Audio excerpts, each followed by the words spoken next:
Well, ladies and gentlemen, welcome to the show. Welcome to Loudini Rock and Roll Circus. My name is Lou Lombardi, a.k.a. Loudini. Sitting next to me is Mr. Keith Hawkins.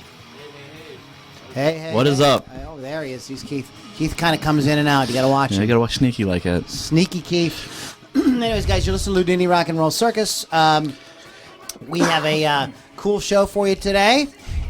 Before we do that, though, let me thank my sponsor real quick, Positively Pittsburgh Live Magazine. That is Pittsburgh's first internet radio, television channel, all kinds of stuff on the internet for people in Pittsburgh and worldwide. There's tons of audio and video created by the members of the community. Hey, there's Willie Franklin. And you want to go check them out. It's PositivelyPittsburghLiveMagazine.com. They've been a big supporter of independent rock for a long time here, and we're really grateful for their support. Glad to have them on board with what we're doing. What's up, Will? Will Franklin has joined us. Okay, so today's subject is, we're going to get into here in a minute, is... I should give my website, too. It's LoudiniRockandRollCircus.com. Lots of interviews, and once a week you get to see this. There's audio versions of it that are a little more gussied up, more hi-fi that you can pick up at the website. It's LoudiniRockandRollCircus.com. Today's topic is going to be John Bonham versus Neil Peart. And how is it pronounced? It's Peart. Peart. Not Pert. Pert is a shampoo. Yes. Peart is the actual pronunciation of his name. Peart. Yes. Like Peart. Yes. Peart. Okay. So we're gonna so be thinking about that and chime in. You know, if you guys want to throw a comment at us on what you guys think. We're gonna be getting into that. We got some quotes and some different stuff we pulled on off the internet about it. So we're gonna be having some fun with that here in a little bit. But we, as always, we have some great independent artists that I'm sure you guys are not hearing on corporate media. So we're going to start off with one of my favorite female-fronted bands. This is a band called Thundermother. It's Just a Tease on the Loudini Rock and Roll Circus.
All right. Thundermother.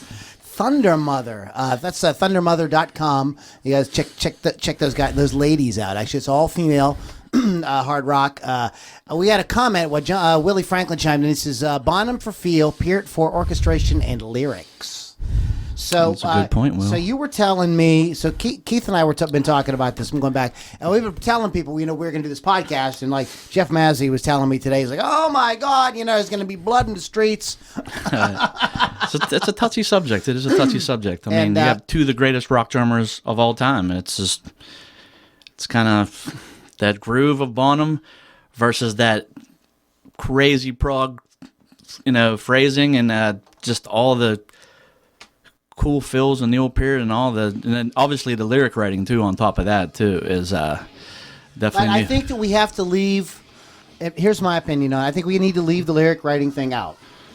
Because that's like comparing apples to oranges. I understand John Bonham that. wasn't going to write any lyrics. I mean, yeah. he ever that wasn't. So let's just talk about drumming. Let's just talking about, I'm just trying to get that well-rounded picture going on. For people. No, it is a well-rounded picture, and I appreciate that. But I don't think some people brought that up on different forums. Well, Neil's more talented because he can write lyrics and stuff like that. And somebody said that he wrote all of Rush's songs, which is not true.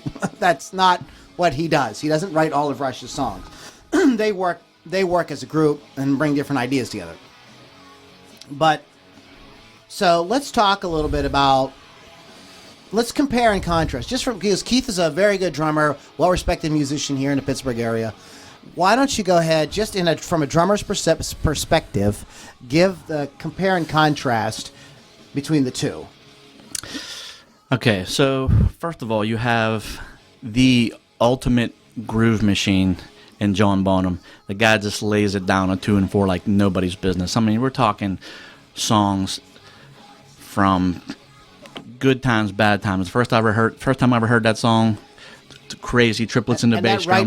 That right foot is just, and that's not double bass, guys. No, that's 1 foot. It's 1 foot, and that's not even a double bass pedal. Nah, that's just it. It's probably a Ludwig Speed King, actually. I think is if you're getting technical for you about drummer nerds out there. But yeah, and then you have. I mean, when you're having hip hop bands like the Beastie Boys sample your drum parts and your drum grooves, you're definitely laying down a groove that people can relate to. I mean, as a kid, just listening to those songs and trying to play along to them. And I think sometimes that's where Bonham would get the edge with some people, unless you're a total prog fan, but just sitting down and trying to play to, Tom Sawyer and then trying to play When the Levee Breaks, you're going to get, Levee's going to come around a lot faster. It just takes a lot more time to develop those kind of chops to get the Neil thing. And I'm not talking, the chops are definitely, that's going to be a Neil thing. But the groove and the overall feel of Bonham's playing. And the great thing about Bonham and Neil Peart, too, is they both sound like themselves. I mean, so many people have taken those styles, especially in Bonham, too. You hear it in any rock drummer. I mean, from, guys today like Trey Cool or, Brad Wilk. I mean, you hear that all over the place with those guys.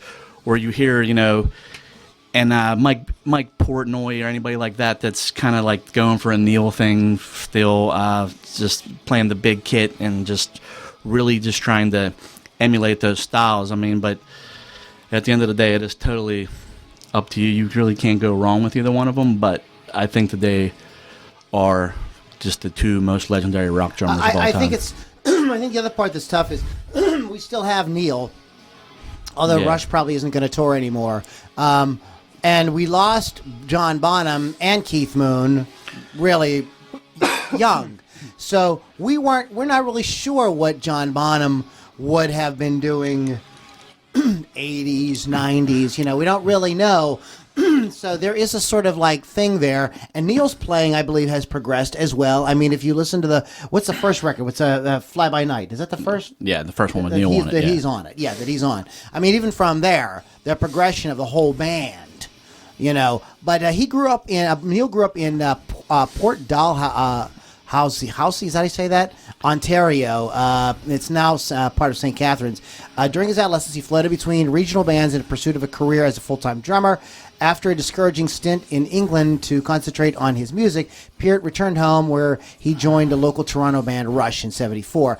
In his early career, Peart's performance style was deeply rooted in hard rock. He drew most of his inspiration from drummers like Keith Moon and John Bonham. So he was so this is a guy who's influenced a lot by John Bonham, and he's even talked about. There's been different interviews where he's talked about the importance of John Bonham to his own playing. So these players were at the forefront of the British hard rock scene. As time passed, he began to emulate jazz and big band musicians like Gene Krupa and Freddie Rich. And I think that is something that probably John Bonham either didn't get a chance to kind of do, or just didn't do, right? Bonham didn't really delve. Although Led Zeppelin cops a lot of fields, covers a lot of different fields. I bet you they do, actually. Sneaky dogs. In their music, but they don't have quite the range as Rush. No. So, I mean, Neil definitely grew as a player over time, and I don't know how much formal training that, John Bonham actually had in his life. I have a couple books talking about his life written by people that were, really close to him, and they really said that he was kind of just a guy that just would listen to something. He listened to R&B drummers. He listened to jazz drummers. He listened to, guys that were really, that influenced him were like a Carmine Appice from Vanilla Fudge. He got the idea for the 26-inch bass drums from Carmine. Just using the bigger drum sound. I mean, a lot of these guys were influenced by a whole bunch of outside influences that really just kind of just a melting pot into their playing, and it's just amazing to hear guys who were already great players like Neil studying with Freddie Gruber. I mean, later on, and just developing more of a in the movie Behind the Lighted Stage, or whatever that's called. He talks about going back and studying. Is that who he studied with? Freddie Gruber is like the drum Yoda for people, and I mean? He said that this guy totally kind of reinvented his technique. Yes, he turned his grip around. The traditional was playing. Now, what is that? Explain that now. The traditional grip versus the more traditional or the more common rock type grip. I think you get what I understand. I play more the match grip, which is, to me, I can hit a little harder and have a little bit more control because I haven't worked on the traditional. Okay. But if you think about it, back in the day, when marching drummers would play, they always said this traditional grip was the original grip. A lot of people can argue that, but the traditional grip came in because the drums was slung on the side, so it was harder to hit like that. So they turned their hand over, and then they can get it easier like that. Now you can argue that if you want. This is what I, from research, has found out. He's a drummer. I'm just saying, professional musician. There's a whole lot of things that go into that, but like I said, it's just. I think Neil was just going for a completely different feel and sound. And he actually asked in that documentary, the same documentary, he's like, do I sound different? And Getty and Alex were like, no, but there's and he said there's a new me, an internal thing going on where he's playing just a lot lighter and just has a nice bouncy, jazzier kind of feel, but he's also still Neil Peart at the end of the day. Now, me, and people will probably attack me for this, I'm not a big fan of Neil's jazz playing. It's just, to me, it doesn't really... Well, that was a criticism... because what he produced some DVD was a tribute to Buddy Rich. Yeah, Burning for Buddy, yeah. Yeah, and out of all the drummers on there, he produces it and everything. A lot of people say that his performance on at that concert or whatever was, and he said, I guess he's admitted himself that he felt like he was a little off. Even I've seen them probably about 4 years ago, and it's still, and during his solo, he put he got Gene Krupa, Buddy Rich on the screen in the back, and he's doing a bunch of big band stuff, and it's just, I don't know, I wish he would just I understand trying to branch out, but I would just see would just be Neil and do your prog rock stuff, and you're great at that. I mean, so it's just sometimes uncharted territory. It doesn't really. Well, this is definitely an interesting discussion. We're going to talk a little bit more about. Hey, Michael, it's good to see you, buddy. Jeff Mazzi. Hey, Jeff, I don't know if you're still there, dude. I love both those pedals, but that freaking full tone, I'm loving that thing, dude. I played the Velvet Fuzz for 10 minutes, and then I switched to the full tone. I haven't turned it off. So thanks for all your help today. Anyways, we're going to come back and we're going to continue this discussion. It's a really interesting discussion. There is a lot. more to this, including a great article that I found online with other musicians and other drummers remembering John Bonham and talking about John Bonham. We're going to go through a little bit of that, but I want to play another band for you guys. This is a band. I love this. I love these guys. This is a band called the Texas Hippie Coalition. I've heard of this band before. Yeah, these guys are just. It's like, people say that Southern rock and blues-based music and stuff cannot be metal. I think that these guys prove that that's not true. You tell me what you think. This is "Come and Get It" by Texas Hippie Coalition. You guys check it out.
Get this squared away here. Guys, that's Texas Hippie Coalition. Come and get it off of Dark Side of Black. Did you know that there's a Dark Side of Black? I did not know that. That's really dark. Very dark. It's the Dark Side of Black. Anyways, Texas Hippie Coalition. They have a cute... they have a cute website, THC Official. I won't make too many comments on that, but I just will say that they have upcoming shows is the 420 convention. There you go. That's 420 pretty self-explanatory then what they're into. Yes, exactly. So, so go check them out. I absolutely freaking love that band. I think that they kick butt, and they have a great tune called "Pissed Off and Mad About It." It's just Anyways, guys, so we were talking about John Bonham and I almost said Ginger Baker. John Bonham and Neil Peart, and spent a little time kind of like dissecting Neil Peart here for a little while. I found this cool article. It's on drummagazine.com. And it's Bonham from the perspective of his peers. So this is like a lot of people that kind of grew up with Bonham. Real quick, if I may digress, because Michael is there.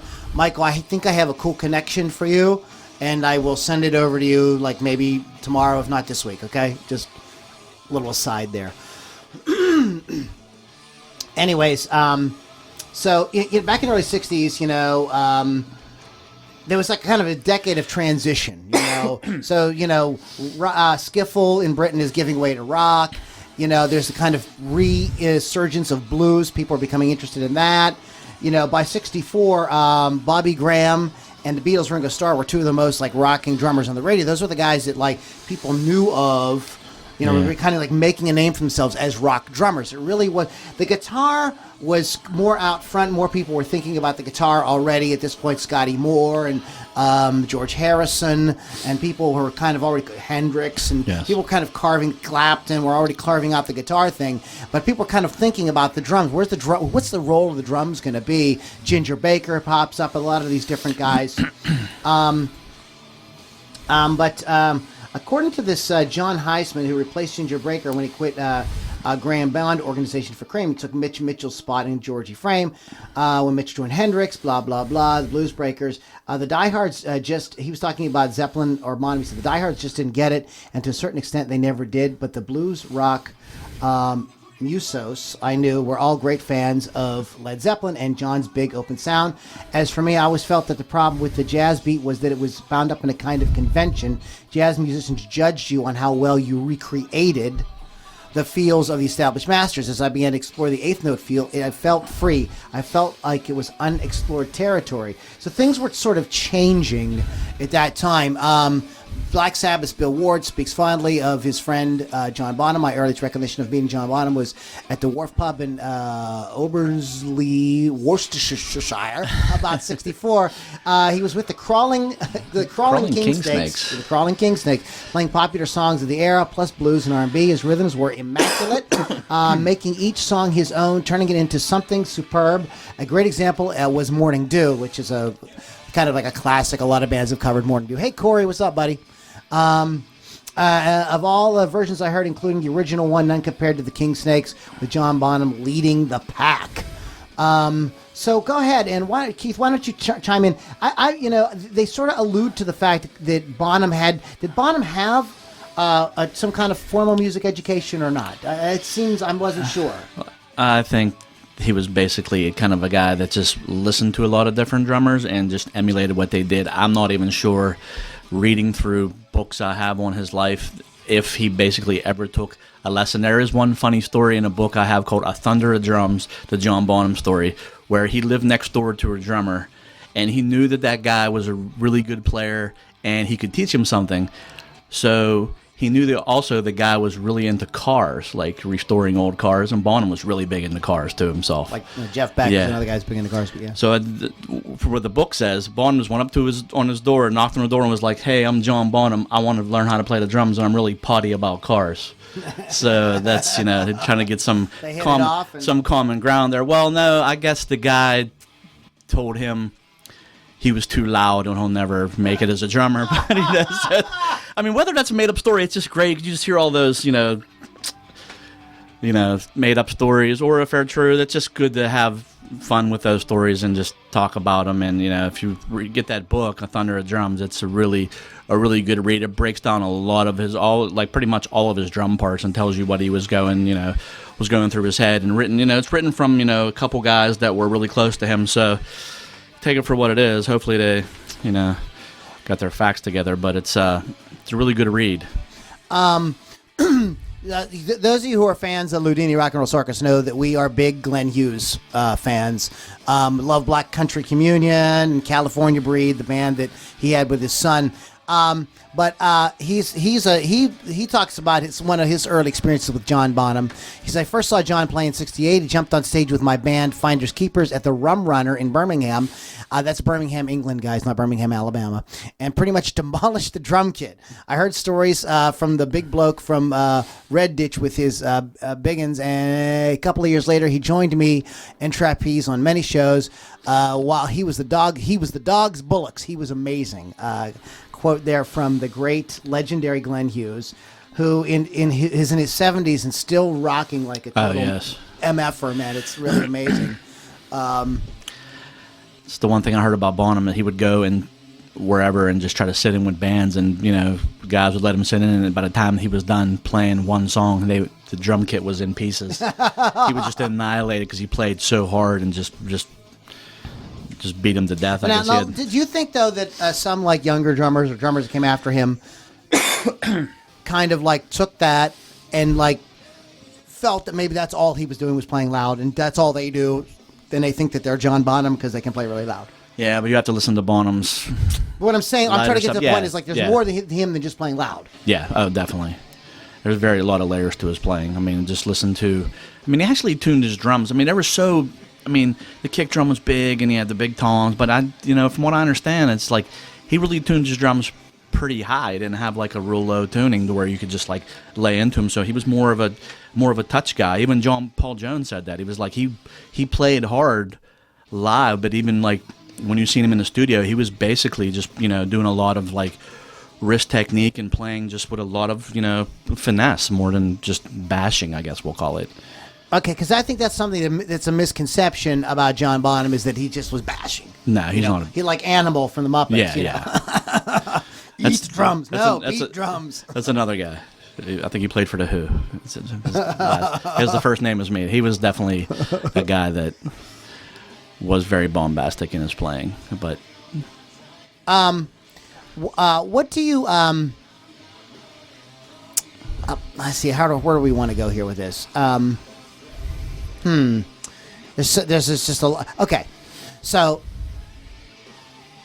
do you ever hear Peart lay down a 4? He has to. I mean, they're playing rock. I mean, like Fly By Night is a Fly By Night. It's not like, in an alternate. I mean, not everything that like Stick It Out and not everything that they do is in like, so let's 7 and 5. I mean, there's a lot of that prog influence. They're a great prog rock band, and Neil's ability. Let's stop right there. Let's forget the prog thing, because they did sort of move away from that in the 80s. They became more. They were trying to kind of like. Because something that people don't know, this is a fun fact that I discovered in my research, is that Stuart Copeland and Neil Peart are actually very good friends. Yes. And they bust each other's chops about drum solo. I guess Stuart Copeland says he's an anti-drum solo drummer, and Peart is obviously a pro, and they have a friendly kind of like argument about it. So the 80s come along and later, and Rush is doing more pop-type things where there isn't odd time signatures. I mean, don't you think that something like... what's the one with it?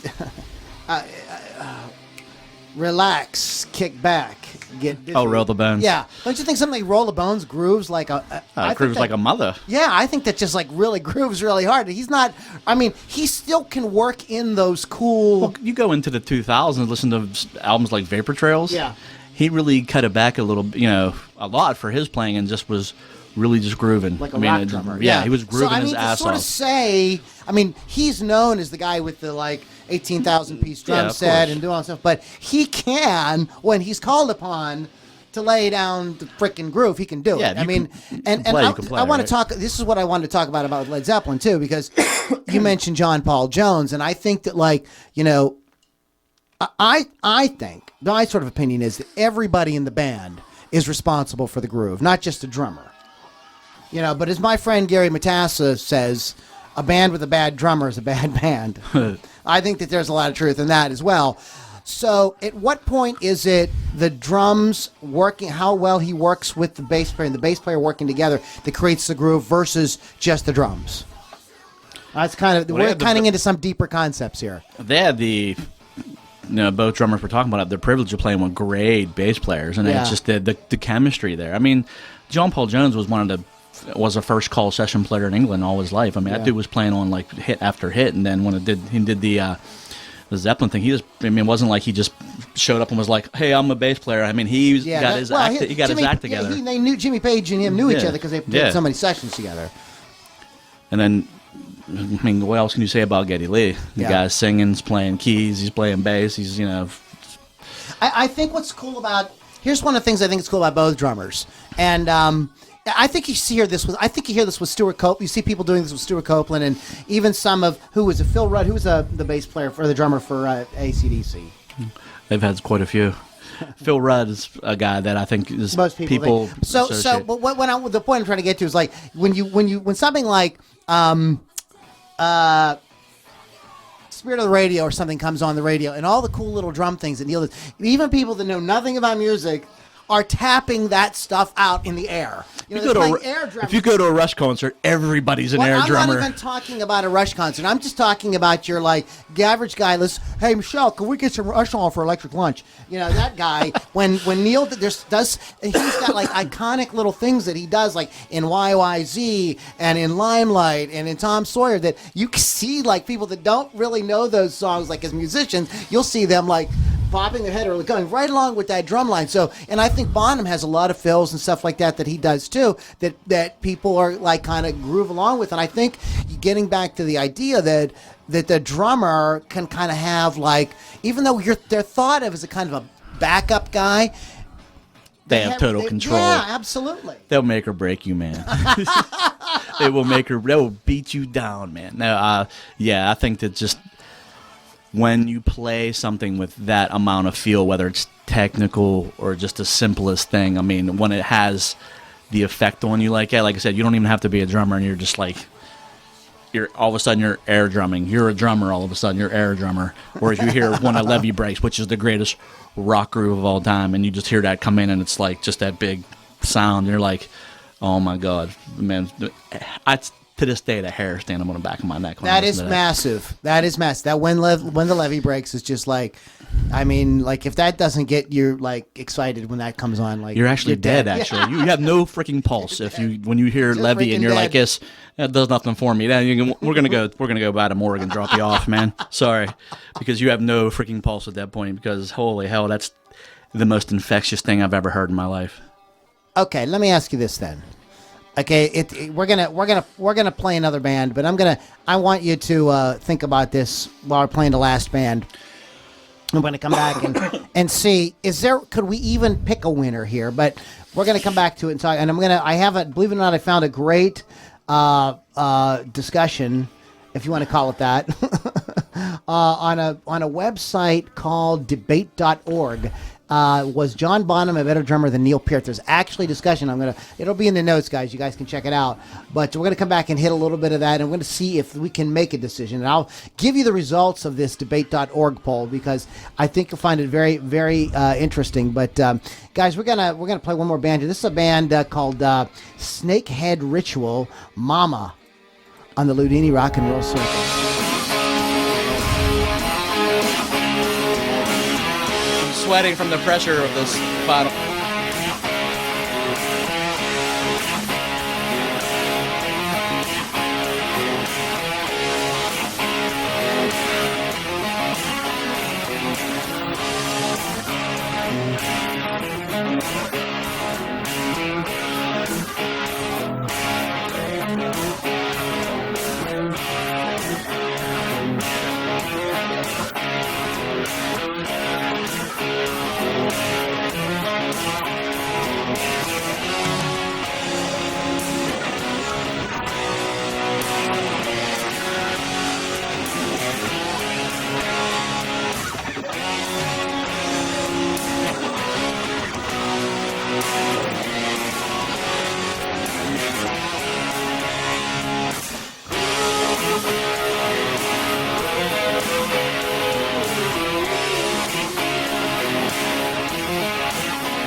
I think you better tell your mama. I think that's what they're trying to say. Yeah. So that is Snakehead Ritual. You can go to. Okay, these are one of these bands that like I love. I just discovered this, man, and I really dig them. But they need an actual website. All they've got is a freaking Facebook site. So you got a Facebook. There was the other band that had a MySpace. Yeah. They had a MySpace. Facebook.com/Snakehead Ritual. Check them out. Great band. I believe they're from Toledo, Ohio. Really? You have these bands, and they've got these like great sound. And you can't believe they're from these like little like niche, like tiny little towns, and but very cool, awesome stuff. Snakehead Ritual. We had Thundermother opened us up today.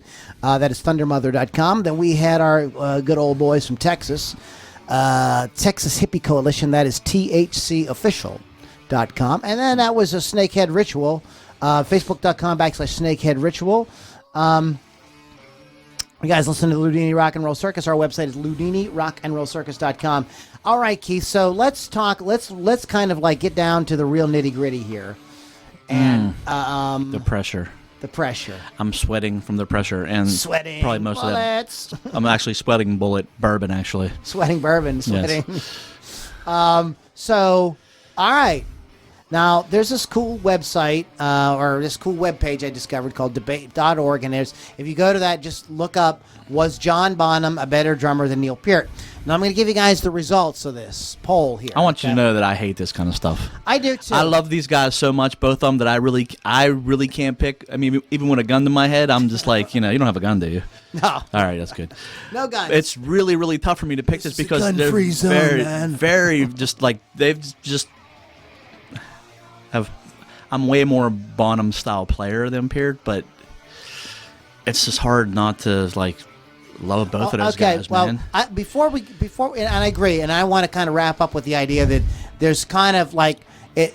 They both. It's kind of as a musician. This isn't like the World Series or the Stanley Cup or the Super Bowl. That you can't really have that kind of competition because it has to do with feel, heart, love, soul, and then like tons of just personal what gets you off. Exactly. Versus what gets somebody else off. But the results of this poll, 51% said yes, John Bonham is a better drummer, and 49% said no. So that is, if we were this was a presidential poll, you would say we don't really know what the ultimate outcome is. Okay, that's how close it is. That's how important both of these drummers are to music. And if you're not a Rush fan, and so you might say, well, F Neil Peart, I don't care about him, but he has influenced so many other musicians that you probably like, love, listen to. Yeah, I never listened to Rush, but I really like Tool. Where do you think Danny Carey gets a lot of his stuff from? I mean, Danny Carey is a total Neil influence guy. I mean, seriously. I mean, there's a lot of bands that were definitely descendants of Led Zeppelin. Oh, for sure. Like Whitesnake's a descendant of Led Zeppelin. But there's a lot of bands, if you think about it, that are descendants of Rush. And I think that we can say Tool, Incubus is another band that's absolutely, we would not have Incubus if it wasn't for Rush. There's a lot of bands like that that have that, they're definitely bringing that in. I think even though stylistically the vibe is different, I think that Primus... they opened for him on tour, the Roll of Bones tour. Those guys were like... Yeah, I think Primus definitely has that... the three-piece, kick-ass, great musicians. Everybody's amazing, yeah. I mean, the freaking Foo Fighters, who I like very much, inducted Rush into the Rock and Roll of Fame. They were up there doing Rush tunes, man. Like, when it's coming time to, like, put these guys finally in the Rock and Roll Hall of Fame, who they get to do it? One of the finest... Okay, what I want to do before we wrap up here is I want to throw some drummers at you, and I want you to tell me if they're good. I don't know if they're good, because I'm not a drummer. I'm like, I know what I like. You're going to make me... Everybody's going to hate me after the show. My name is actually John Smith, not Keith. Did I say that a lot? All right, so yeah, Okay. go ahead. I mean, like I said, again, this is just my opinion. I'm just... What do I know? I'm just a drummer and a... Okay, now I'm just going to come out swinging, dude. So, like, get ready. You ready? Mm-hmm. Ringo Starr. Great drummer. Mick Fleetwood. Good drummer. Good drummer. Not great, but good. Nah. No. I think Ringo's great because of the band he was in was so great. I mean, granted, you can put anybody in that drum seat, maybe it sounds good, but I mean, Ringo had that something about his playing that was a little unorthodox. At the same time, it's still kind of. Well, he never played a drum solo except for the end of Abbey Road. Yeah. And now Neil Peart jokes, and he says it's a joke, that's actually Paul McCartney playing that drum solo. I mean, Bernard Purdy has said it for years that he's been on like tons of, Yeah, Bernard Purdy says that he played. Okay. Let me ask you. Okay, let's listen. Dave Grohl. Love Dave Grohl. A modern day John Bonham. You think so? Listen to his playing. I'm just asking because, like, I don't know. I like him, but I don't know. Like, I would get like, because the guy that I used to work with, Gary Matassa, is like. Gary I love you. Another good rock drummer. I love you, Gary. But Gary's kind of like, hey, let's put it this way. He has very strong opinions about certain things. And so I would say something and he'd go, oh, that guy sucks or whatever, Wow. And so, like, I don't know. So I'm just kind of trying to get, like, a consensus here. What about Larry Mullen? Is he a good drummer? Underrated. But you think so? You see him live, and he's rock solid. I mean, it's not all about chops and technique, people. I'm sorry. You can take that, your triple Radha McHugh at 300 beats a minute and just wipe your ass with it. But I mean, at the same time, I'd rather listen to Larry Mullen Jr. or Jimmy Keltner play than a freaking Thomas Lang. There's a reason why Thomas Lang's playing on most of his videos by himself because he's a clinic guy. I mean, he'll have more technique than I'll ever have in my life. But there's guys that play for the music, that play for the song, that have made a hell of a lot of money, man. Seriously. Well, it makes me wonder, like, on the guitar side, it makes me wonder about Guthrie Govan, who's like, if you look him up on YouTube, he's like, can like do anything, but he's never playing with anybody. Yeah, exactly. You know what I mean? So it makes me kind of like wonder. These guys are like have technique coming out their pores, man. It's crazy to watch some of these guys have almost superhuman technique, but at the same time, if you cannot lay down a 2 and 4, to me, hey, I've listened to Vinnie Colaiuta play, and I think he's not from this planet when it comes to technique. But he can also play on a Faith Hill record and make it sound good. You know what I mean? I found out later on, Vinnie Colaiuta is like on a lot of my favorite records. I didn't know who he was, but I found out. He's a monster. Yeah, he's a great drummer. And I'm going to try to pull one more on you here. Who would I pick? Keep them coming. This is fun, man. Okay. Ginger Baker. Yeah, great drummer. Great drummer? Yeah, very cool use of like the toms. Just really just has a nice, interesting style. You know what I mean? He doesn't sound like another guy. Doesn't sound like everybody else. You know what I mean? Yeah. And Ginger has his, he got his own thing going on. All right, so there you have it, guys. And we're gonna wrap up because I could go on and on. We could just keep having this discussion because I love picking your brain about stuff like this. Because you didn't bring him Mike Portnoy. Because you already told me. But talk about Mike Portnoy. I don't want to. I don't want to talk about him or Lars Ulrich ever again. Oh, see, that's another guy. See here, okay. The reason I kind of brought this up, let me just add this, is I don't know, and it's probably some terrible magazine like Rolling Stone had like the greatest rock drummers of all time. It's bullshit. Both. It's bull. Well, Rob or Lars is on every list. Is he a good drummer? That's the guy I wanted to ask you about. Like, talk about him for just like... I'm not a fan of his playing. I'm sorry. I've never seen it. Why do people think he's so good? Is it just because he's in Metallica? No, that has nothing to do with the music he's playing. It's the fact where... Or is it just because he's a jerk? Is that why people don't No. like him? Okay. I've never seen anybody play drums probably... What is he? Probably in his 50s at this point? Yeah. And he's probably been playing drums twice as long as I have. And this guy just, instead of progressing on the instrument, if you would actually practice once in a while, the dude just gets worse. He gets worse. He just doesn't sound good at all. Especially live, his time is horrible. And he just, it's just, I don't know. All right. But at the end of the day, he could give a shit what I think, and he's basically laughing all the way to the bank. But all right, guys. It is what it is. Keith Hawkins, everybody. Keith is a professional musician. He gives drum lessons. So if you're in the Pittsburgh area, hit him up. He teaches at School of Rock. Castle Shannon. So check it out. Guys, my name is Lou Lombardi, a.k.a. Loudini. You're listening to Loudini Rock and Roll Circus. You can go to LoudiniRockandRollCircus.com. And I do want to give a proper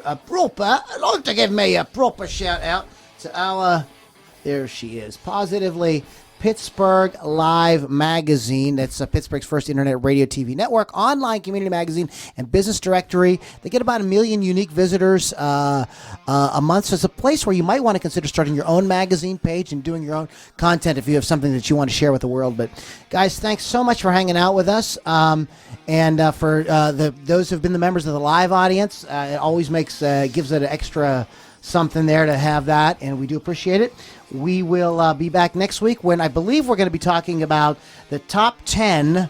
Who are the top 10 bass players in rock? Oh, that's going to have to be a very long show. But Well, we don't have to get into as much detail. We're not going to get crazy. We're not going to get crazy because I'm not a bass player and Keith's not a bass player either, but we've both worked with a lot of bass players, so we have some knowledge of what we like to hear in a bass player.